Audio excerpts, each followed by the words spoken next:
langsung berambisi mengalahkan timnas Indonesia di lanjutan ronde ketiga. Skuad Naga bertekad meraih poin perdana usai menelan 3 kekalahan beruntun. Namun ambisi Jumawa ini terancam gagal karena Cina dijegal banyak masalah. Mulai dari rumor pemecatan Branko Ivankovic sampai berpotensi kehilangan striker andalan.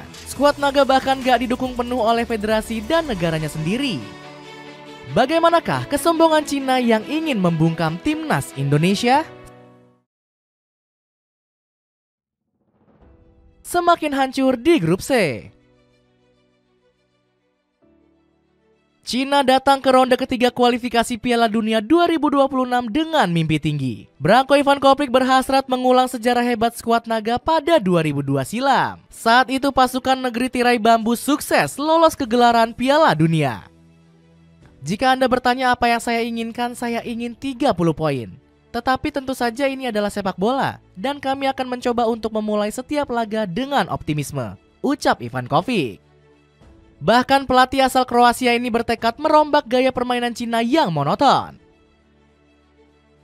Bersama Ivankovic, skuad Naga akan disulap menjadi tim yang hobi menyerang dengan agresif. Sejak pertemuan pertama saya dengan para pemain, saya telah menjelaskan dengan jelas bahwa kami perlu memainkan permainan modern, yaitu menyerang secara agresif, tutur Ivankovic.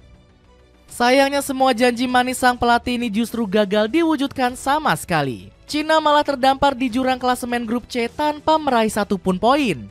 Permainan menyerang skuad Naga juga nggak terlihat sama sekali di ronde ketiga. Bahkan pasukan negeri tirai bambu baru mencetak 2 gol dari 3 pertandingan. 1 gol yang dicetak saat melawan Arab Saudi juga berasal dari gol bunuh diri. Selain bermasalah di lini serang, barisan pertahanan Cina juga tampil hancur-hancuran. Skuad Naga menjadi lumbung gol di ronde ketiga setelah kemasukan 12 gol. Jumlah ini lebih parah dibanding Kirgistan dan Palestina selaku juru kunci grup A dan grup B. Padahal pertahanan Cina sempat sombong bakal tampil kokoh karena diperkuat Thias Browning. Pemain naturalisasi asal Inggris ini gagal menggendong lini belakang skuad Naga. Ex-akademi Everton ini gagal menularkan pengalamannya selama bermain di Britania Raya. Padahal Browning punya potensi hebat karena sempat membela tim kelompok umur Inggris.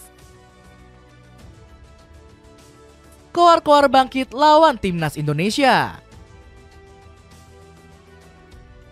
Meski tampil hancur-hancuran, Branko Ivankovic ternyata masih berani koar-koar sombong. Sang pelatih tetap ingin bangkit mengalahkan timnas Indonesia. Tujuan kami tentu saja mengincar 4 besar untuk lanjut ke babak berikutnya, sehingga kami masih bisa berharap ke Piala Dunia, ujar Ivankovic. Koar-koar sang pelatih juga didukung penuh oleh kapten Cina, yakni Wang Shangyuan. Pemain HNFC ini mewajibkan rekan-rekannya meraih poin penuh kontra timnas Indonesia. Ketika kami kembali ke Qingdao, kami akan bertarung sampai mati, tegas Shangyuan.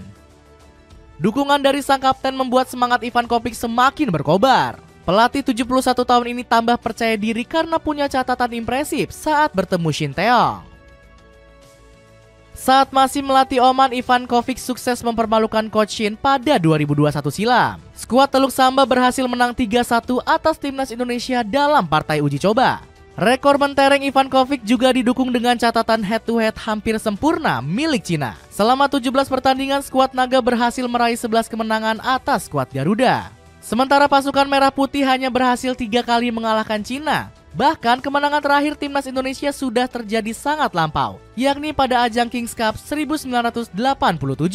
Peluang negeri tirai bambu memperpanjang rekor kemenangan akan semakin terbuka lebar. Pasalnya Cina akan menjamu skuad Garuda dengan kekuatan penuh.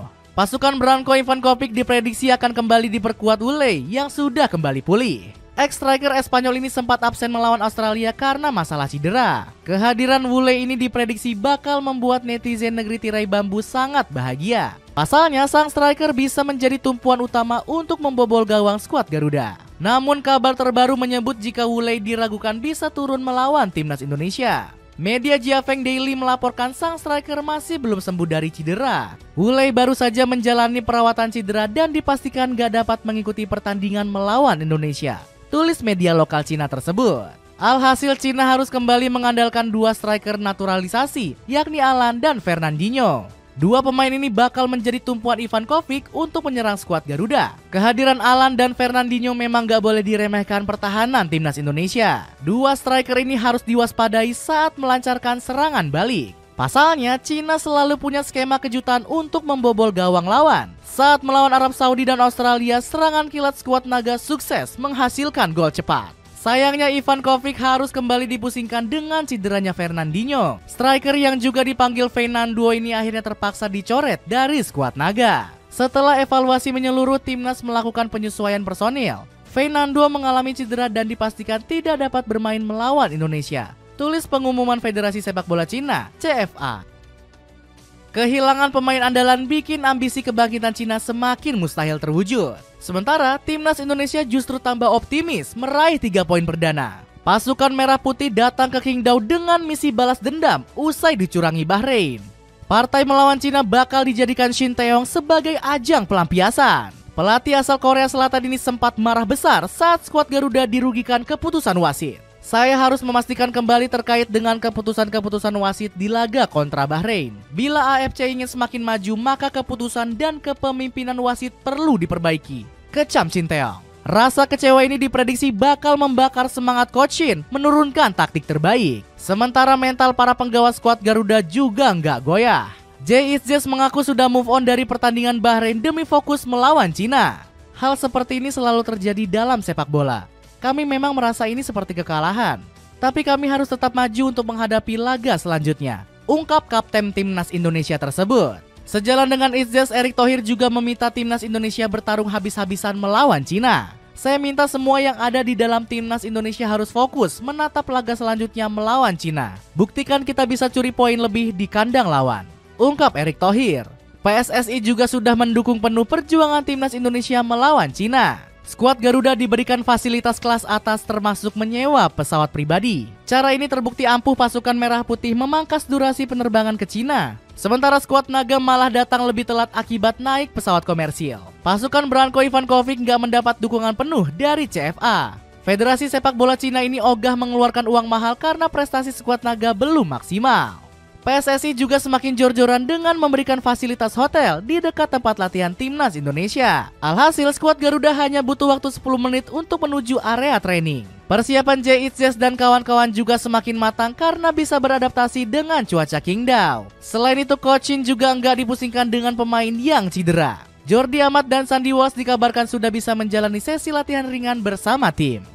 Gagal sombong karena dihujat rakyatnya sendiri. Kekacauan Cina jelang melawan Timnas Indonesia semakin bertambah runyam. Skuad naga tiba-tiba ditinggalkan oleh para suporternya sendiri akibat performa yang buruk. Buktinya, Cina nggak mendapat sambutan hangat dari warganya saat tandang ke Australia. Kamu dari sekolah mana? Untuk permainan apa kalian di sini?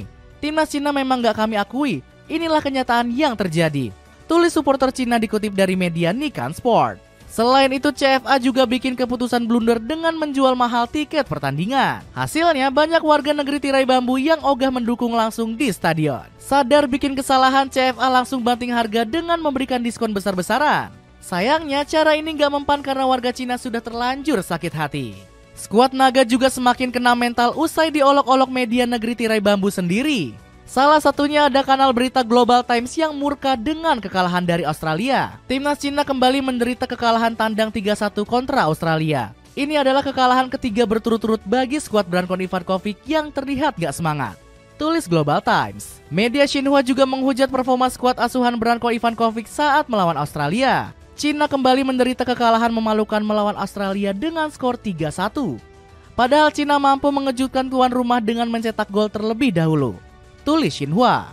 Selain itu, kanal berita Sohu juga cemburu dengan dukungan penuh PSSI pada skuad Garuda. Aksi efisien dari Timnas Indonesia gak hanya menunjukkan pentingnya pertandingan ini, tetapi juga mencerminkan persiapan penuh mereka dalam pengaturan jadwal, tulis Sohu. Dengan terlalu banyak war-war, akankah Cina bakal terkena karmanya sendiri hingga akhirnya dikalahkan skuad Garuda?